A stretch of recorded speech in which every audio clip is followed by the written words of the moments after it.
साल था 1954 जब भारत और चीन ने बीजिंग में ऐतिहासिक पंचशील समझौते पर हस्ताक्षर किए। इस समझौते में लिखे गए थे शांतिपूर्ण सह अस्तित्व के 5 सिद्धांत और वहीं से मशहूर हुआ ये नारा हिंदी चीनी भाई भाई, जिसके बाद भारत ने तिब्बत से अपनी फौज हटा ली और तिब्बत को चीन का हिस्सा मान लिया। कुछ वक्त तक दोनों देशों के बीच व्यापार और रिश्ते थोड़े सुधरते नजर आए, लेकिन भारत को बिल्कुल अंदाजा नहीं था कि 1951 से ही चीन चोरी छुपके से एक रणनीतिक सड़क बना रहा था जो कि तिब्बत को शीजियांग से जोड़ती थी, और वो सड़क अक्साई चीन से होकर गुजरती थी जो लद्दाख का हिस्सा था, लेकिन अब साले चीन के कब्जे में है। 7 साल बाद ये हाईवे 219 बनकर तैयार हुआ और तब जाकर भारत को पता चला और देश सन्न रह गया। ये उन्होंने हमारी नाक के नीचे आखिर कर कैसे दिया? और फिर दोस्तों, भाई भाई के बीच की दोस्ती की दीवार में पड़ गई दरार और अब आग में घी डालने वाला हादसा हुआ मार्च 1959 में, जब चीन ने तिब्बती विद्रोह को बेरहमी से कुचल दिया। तब तिब्बत के दलाई लामा और उनके हजारों समर्थक भारत के धर्मशाला में शरण लेने आ गए और इससे चीन आग बबूला हो गया। उसे लगा कि भारत उसकी आंतरिक राजनीति में दखल दे रहा है, जिसके बाद उसकी ताकतवर सेना ने सीमा पर विवादित इलाकों में आक्रामक पेट्रोलिंग करना शुरू कर दी।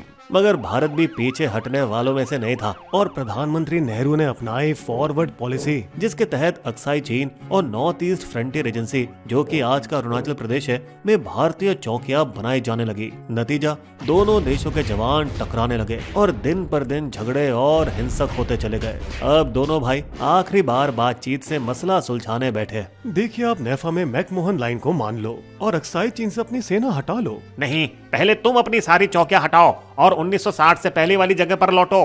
कोई भी झुकने को तैयार नहीं था। गतिरोध जारी रहा और झड़पें बढ़ गई, लेकिन पर्दे के पीछे चीन का सैन्य प्रमुख माओ जेडोंग पहले ही तय कर चुका था। तैयार हो जाओ भाइयों, 20 अक्टूबर 1962 को अक्साई चीन पर हमला करना है, अब तो जंग होगी। और दोस्तों, ठीक वैसा ही हुआ जैसे उस गुप्त हाईवे के वक्त हुआ था। दिल्ली के सरकारी गलियारे में बैठे राजनेता, अफसर और रक्षा मुख्य सब मस्त बेफिक्री में बैठे थे। अरे भाई, इतनी ठंड में चीन हमसे लड़ाई थोड़ी ना करेगा, ज्यादा से ज्यादा सीमा पर थोड़ी बहुत झड़पें होंगी। 20 अक्टूबर 1962 की सुबह ठीक 6 बजे चीन की 80,000 सैनिकों की विशाल सेना ने 2 मोर्चों पर एक साथ हमला बोल दिया। पश्चिम में लद्दाख और पूरब में नेफा, आज का अरुणाचल प्रदेश, मैकमोहन लाइन के पार हम पर हमला हो रहा है। अगले 1 महीने तक भारत, जिसके पास सिर्फ 10 से 20,000 सैनिक थे, दोनों मोर्चों पर इलाका दर इलाका खोता गया और हजारों सैनिकों की शहादत हुई। पूरब में चीनियों ने मैकमोहन लाइन पार कर ली थी और करीब 100 मील अंदर तक घुसपैठ कर चुका था और बस कब्जा हो चुका था। तवांग 25 अक्टूबर, सेला पास और बोमडिला 19 नवंबर के बीच तक चीन के भयानक हमलों के बाद ज्यादातर भारतीय चौकियां या तो टूट चुकी थी या खाली कर दी गई थी। अब भारतीय सेनाओं को पीछे हटकर मजबूत ठिकानों पर रीग्रुप होना पड़ा। बता दे, कई सैनिकों को बंदी बना लिया गया था। फिर 18 नवंबर तक चीन का खतरा लेह पर मंडराने लगा।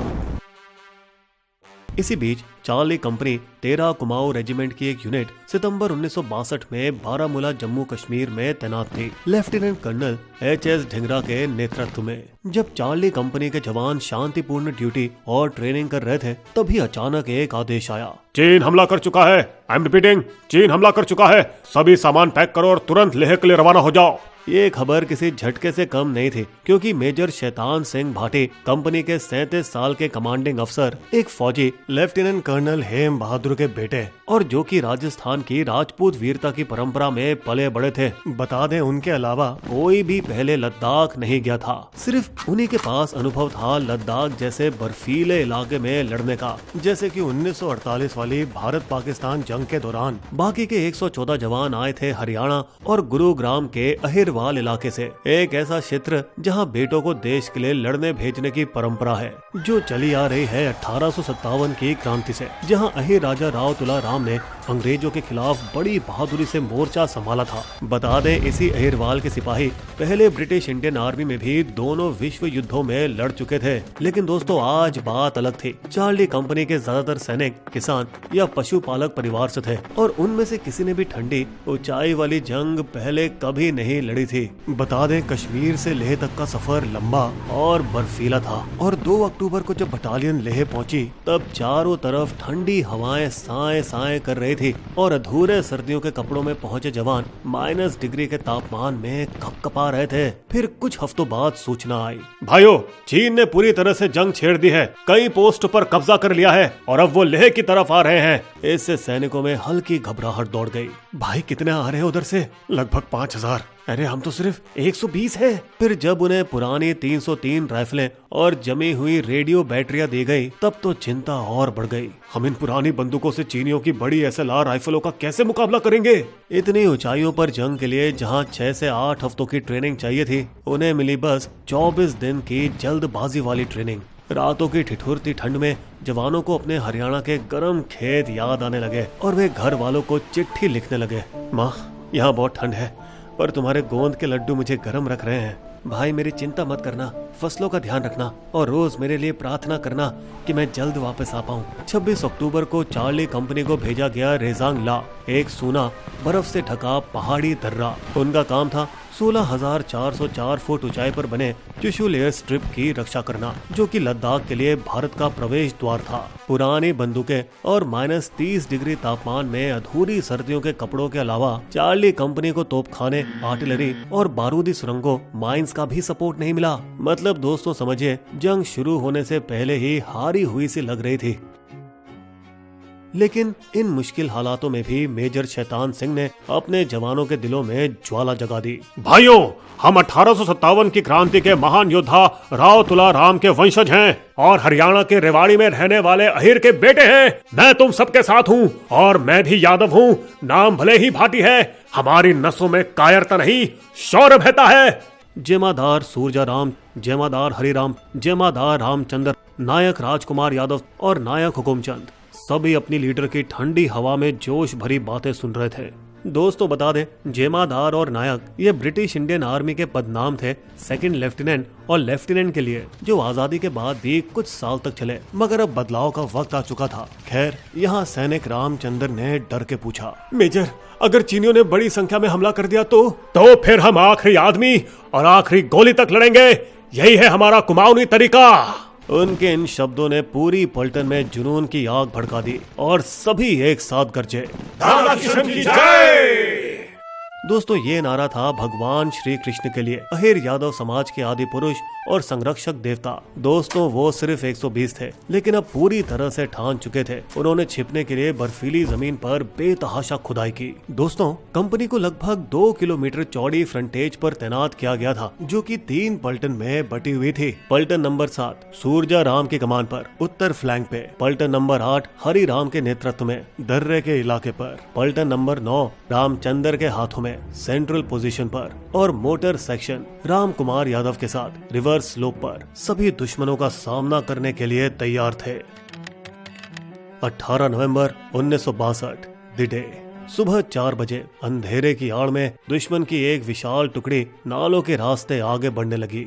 प्लाटून नंबर 8 के हुकुमचंद रात की गश्त पर थे जब उन्होंने सैकड़ों सायों को धीरे धीरे आगे सरकते देखा। हे भगवान, ये तो हर तरफ है। वो तेजी से अपनी पोस्ट की तरफ भागे। उनका दिल जोरों से धड़क रहा था। फिर कंपनी के फ्रंटेज पर पहुंचकर हुकुमचंद चिल्लाए, हजारों हैं। उन्होंने तुरंत अपनी पिस्टल लोड की और आकाश में लाल फ्लेयर फेंका, जिसके फटते ही एक भयानक नजारा रोशन हुआ। सर्दियों के अच्छे खासे गियर में सैकड़ों चीनी सिपाही रेंगते हुए और झुके हुए हमारी पोस्ट की ओर बढ़ रहे थे। मेजर शैतान सिंह मेगाफोन पर चिल्लाए, पोजीशन लो, फायर, दादा किशन की जय, कालिका माता की जय। और फिर अचानक बंदूकों से निकलती गोलियों की चमक ऐसे दिखने लगी जैसे मौत के जुगनू उड़ रहे हों।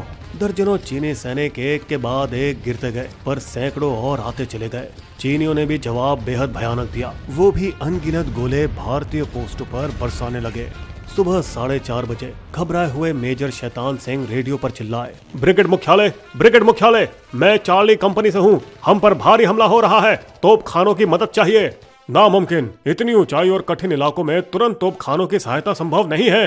शैतान सिंह का चेहरा सख्त हो गया। हम सच में अकेले हैं। सुबह 5 बजे। दोस्तों, इन सारी परिस्थितियों के बाद भी मेजर शैतान सिंह हार मानने वालों में से नहीं थे। उन्होंने गोलाबारी के बीच इधर उधर दौड़ते हुए अपने सैनिकों का हौसला बढ़ाया। उधर और ज्यादा चीनी सैनिक नालों से होते हुए अंदर घुस रहे थे और इधर तेजी से गोलियां चलाते हुए सूरजाराम मेजर शैतान सिंह से बोले, साहब, वो तीनों दिशाओं से घुस आए हैं। कोई बात नहीं, जमीन छोड़नी नहीं है भाइयों। एक भी अहीर पीछे नहीं हटेगा। एक अहीर 10 चीनियों के बराबर है। फिर वो भागते हुए प्लेटून 8 की पोजीशन पर पहुंचे, जहां हुकुमचंद बेतहाशा गोली चला रहे थे। साहब, गोला बारूद खत्म हो चुका है। ये लोग ग्रेनेड इस्तेमाल करो और जरूरत पड़ी तो बेयोनेट लगा लो। सुबह 6 बजे जब चीनी सैनिक भारतीय ट्रेंच तक पहुंचे, बहादुर हुकुमचंद अपनी खुकरी के साथ कूद पड़े और कई चीनी सिपाहियों पर वार किया। साथ ही अपनी बेयोनेट से 6 दुश्मन जवानों को मार गिराया, मगर दुर्भाग्यवश भारी गोलीबारी में वे घिर गए और शहीद हो गए। दूर से हरिराम असमंजस में देखता है। हुकुमचंद शहीद हो गए। हरिराम, जिस पर खुद कई गोलियों के घाव थे और माथे पर पट्टी बंधी थी, अपने साथियों को गोलीबारी चालू रखने की हिम्मत देता रहा। अब सुबह के 7 बज चुके थे जब मेजर शैतान सिंह दूरबीन से देखते हैं कि चीनी अब पहियों वाले ठेलों पर 75 mm रिकॉयलेस बंदूकें तैनात कर रहे हैं। वे बड़ी बंदूकें लेकर आ रहे हैं। रामकुमार, उनकी बंदूकों को निशाना बनाओ। जिसे सुन राजकुमार यादव तुरंत मोटार की ऊंचाई को ठीक करते हैं। Range 400 metre, fire. मोटार के गोले चीनी तोपों की पोजीशन के पास फटते हैं और कई चीनी सैनिक वहीं ढेर हो जाते हैं। सुबह 8 बजे प्लाटून 7 में सूरजाराम और उसके साथी बेतहाशा गोली चला रहे थे। भाइयों, याद है ना साहब ने क्या कहा था? एक भी अहीर पीछे नहीं हटेगा। जल्द ही चीनी सिपाहियों की भीड़ उस प्लाटून पर टूट पड़ती है, पर सूरजाराम और उनके जवान बेयोनेट और राइफल की ढाल से जोरदार मुकाबला करते हैं और एक एक करके वे अपने देश की रक्षा करते हुए शहीद हो जाते हैं। मेजर शैतान सिंह दूरबीन से ये सब देख रहे होते हैं। सूरजाराम शहीद। 8:30 बजे अब जैसे ही चीनी टुकड़ी प्लाटून 7 की पोजीशन पर धावा बोलने लगती है, अचानक से उत्तर दिशा से गोलियों की आग चीनियों पर बरसती है। ये सब देख मेजर शैतान सिंह हैरान होकर चिल्लाते हैं, क्या वहाँ से कौन गोलियां चला रहा है? असल में ये गोलियां थी प्लाटून 7 के कुछ जवानों की, जो एक खुफिया सेक्शन 3 में छुपे थे। दोस्तों, हुआ कुछ यूँ था कि चीनियों को भारी तादाद में अपनी साथियों की तरफ आते देख एक दूरदर्शी सूरजाराम ने कुछ जवानों को जल्दी से सेक्शन 3 के खुफिया स्थान पर भेज दिया था और इस अचानक हुई फायरिंग से दर्जनों चीनी सैनिक गिर पड़े। लेकिन अपनी जबरदस्त तादाद का फायदा उठाते हुए आखिरकार चीनी सैनिकों ने इस अंतिम सेक्शन पर भी कब्जा कर लिया। सुबह 9 बजे मेजर शैतान सिंह का जरूरी फैसला। जब प्लाटून 7 और 8 भी हाथ से चले गए तो शैतान सिंह के सामने एक और अहम फैसला था। हमें काउंटर अटैक करके प्लाटून 7 वापस लेना होगा। साहब, हमारे पास 50 से भी कम आदमी बचे हैं। ये 50 आदमी वही करेंगे जो 500 नहीं कर पाए। जवानों को तैयार करो। मेजर शैतान सिंह 28 जवानों के साथ हारे हुए स्थानों को फिर से जीतने के लिए बेखौफ आगे बढ़े। दादा किशन की जय। जैसे ही वो 400 गज खुले मैदान को पार करने लगते हैं, एक छिपी हुई चीनी मशीन गन लगातार फायर करने लगती है और अचानक मेजर शैतान सिंह के पेट में गोली लग जाती है। वे लड़खड़ाते हुए घुटनों पर गिरते हैं, मगर फिर भी आगे बढ़ने की कोशिश करते रहते हैं। आगे बढ़ो, रुकना मत भाइयों। गोलियां बरसती जाती हैं और कई भारतीय जवान शहीद होते जाते हैं। कुछ बचे हुए जवान हरफूल सिंह और 4 साथी अपने घायल कमांडर के पास पहुंचते हैं। साहब, हमें आपको सुरक्षित जगह ले जाना होगा। नहीं, मुझे यहीं छोड़ दो। वापस जाओ और लड़ते रहो। कर्तव्य और अपने कमांडर के प्रति वफादारी के इस कश्मकश में जवान फंस जाते हैं। ये हुक्म है सीईओ को बताना हमारी कंपनी ने कैसे वीरता की लड़ाई लड़ी। फिर वो अपनी पर्सनल पिस्टल सिपाही मामचंद को सौंपते हैं। ये क्वार्टर मास्टर को दे देना, इसे दुश्मन के हाथों मत जाने देना। साहब, हम आपको छोड़कर नहीं जा सकते। जाओ और अपनी जान बचाओ, दुश्मन कभी भी यहाँ पहुँच सकता है। जवान भारी मन से अपने कमांडर को एक बड़े पत्थर के सहारे टिकाते हैं। साहब, हम आपको कभी नहीं भूलेंगे।